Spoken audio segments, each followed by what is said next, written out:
Hello and welcome to our first ever virtual Talk Tuesday. We are joined with Jon from Tall Order. Hi there, everyone. For those of you who are watching live, thank you for taking time out of your evening to watch us. If you have any questions throughout the video, do add your questions to the comments below. They should pop up, but make sure you add your name to the comments just so we know who's asking it, because the program we're using doesn't always let us know.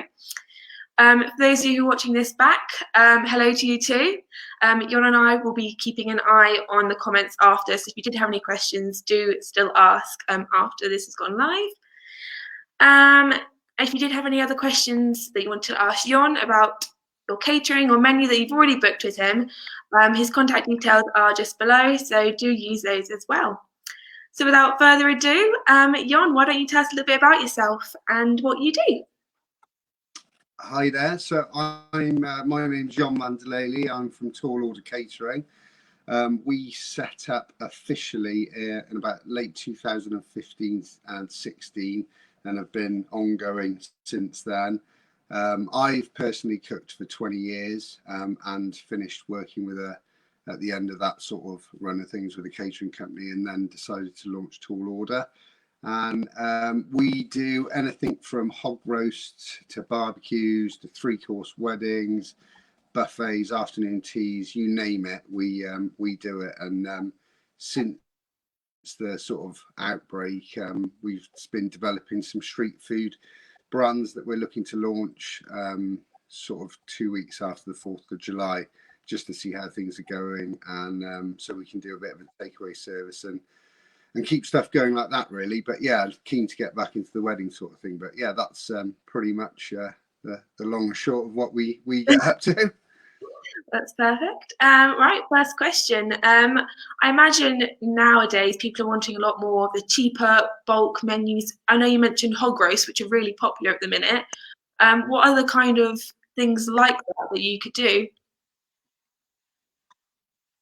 Well, yeah, like you say, the hog roast is popular, but we do lots of barbecue stuff. So we've got like a big sort of almost cinders barbecue, which people can pick various burgers. We've got a big sort of array of stuff on our menus that are related to barbecues, and yeah, that sort of stuff really. So a little bit like a roast, but obviously you get a little bit more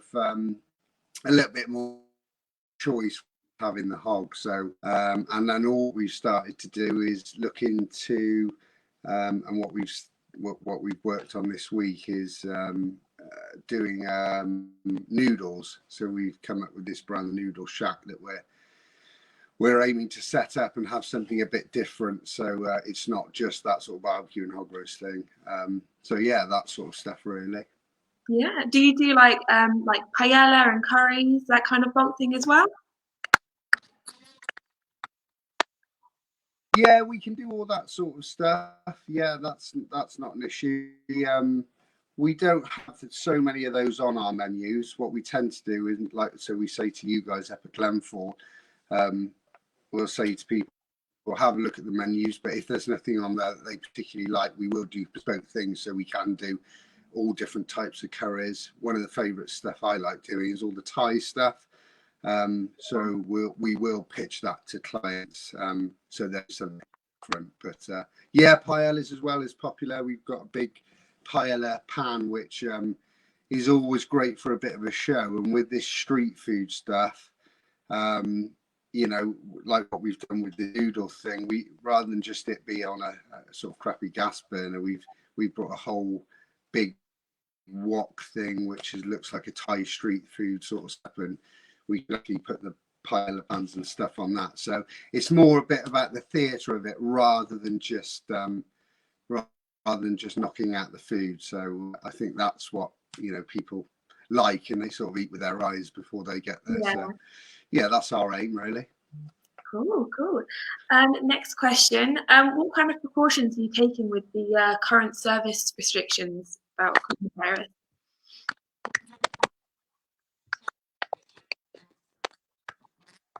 We're breaking up a bit. I think you said what precautions we're taking with the COVID stuff. Yes, that's the one. Yeah. Yeah. So we obviously we work with a local rugby club, and we're having to look at, you know, government guidelines and stuff like that. So basically, we're ticking all the boxes with that, and making sure that we're going to work in with them. And then also, you know, we're sort of belt and braces it and bringing in our own hazard analysis and stuff like that with it. Not a huge amount, in my opinion, will change. You know, it will be, we always, when we're serving, especially sort of buffet style and stuff like that, we always take precautions in gloving up. Yeah. Obviously, we've not worn before, but clean clothes are worn and sort of stuff. But obviously, the masks are going to be more of an aspect to it, and having alcohol gel. But the way we're looking at setting out, obviously, I think it's going to go on and change, is that our menus that we're going to do when we have these sort of live events will be, that we box up the food and we pass it to the customer. So every aspect of what we're doing is just us touching it in gloves, so the customer wouldn't, for example, pick up a sauce bottle. Everything will have to be done, and only be one transmas to the. I mean, it's stuff like that, really. Belt and braces where you can, and but be vigilant. Cool. Lovely. So where do you get a lot of your food sourced from? Do you use local suppliers or quality ones? What do you look for? Sorry, say that again, Anna. It's breaking up. Oh, sorry. What do you look for when you're buying your food that you use? Do you look for local suppliers or quality suppliers, or do you mix a bit of both?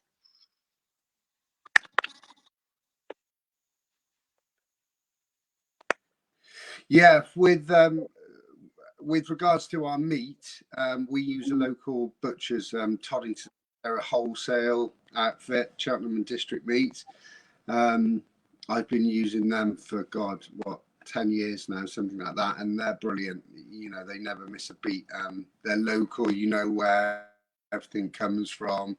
You can phone them up at the beginning of the week, ask them, you know, what's good this week, or if we're ordering a pig, for example, for the weekend, you can sort of pick the size. And again, with that, we don't have to buy huge ones, so there's not food wastage, and we can buy it for the particular client, for how many people they're going, you know, how many people they're going to have. But they're really good. You know, they've never missed a beat.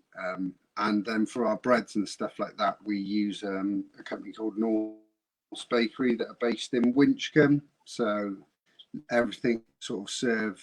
So if we're doing a hog roast or a barbecue, we have our fresh floured baps delivered on the Saturday morning or the Friday morning, which have been cooked overnight, and it makes a hell of a difference than buying a sort of commercial frozen mass produced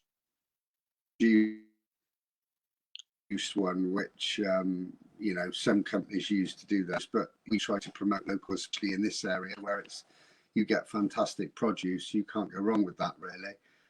Use it or lose it, as they say. Absolutely, yeah, absolutely. Cool. What kind of menu do you look forward to doing the most?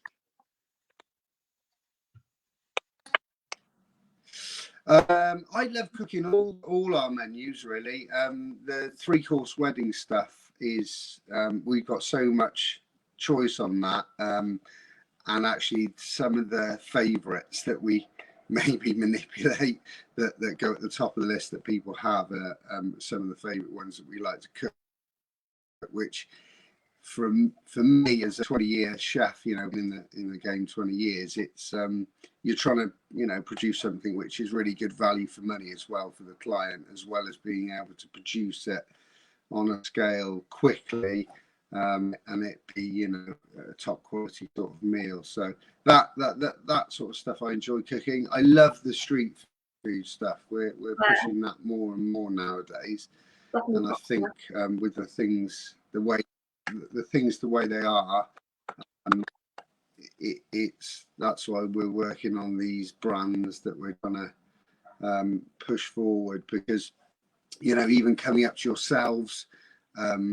I think that, you know, at the moment we are going to be able to set up a buffet station outside, and the Wellington people will be able to mingle and stuff like that outside. And, you know, who knows how long it is before we can, you know, get a full set of people in the halls. And so this type of food is going to be the way forward. And yeah, it's one of my favourite types to cook. Definitely, it's tasty and it's quick and it's good value for money, and it's really sociable. So that's my sort of favourite stuff. Perfect. Well, that's all the questions I've got. Sorry about all the signal issues. I think there's been a bit of a connection issue. I don't know if it's me or Jan, but yeah, sorry if you've had to face that. Thank you for watching again. Hopefully it's been useful and insightful, and hopefully got some cost planning on what kind of menu that you want for your wedding. Remember to ask questions. It will still be looking at the comments and answering any questions that you have. Likewise, again, you can use the email or phone number below for Jan. So that's everything. Hopefully see you again next month for another Talk Tuesday. So see you soon. Bye. Bye.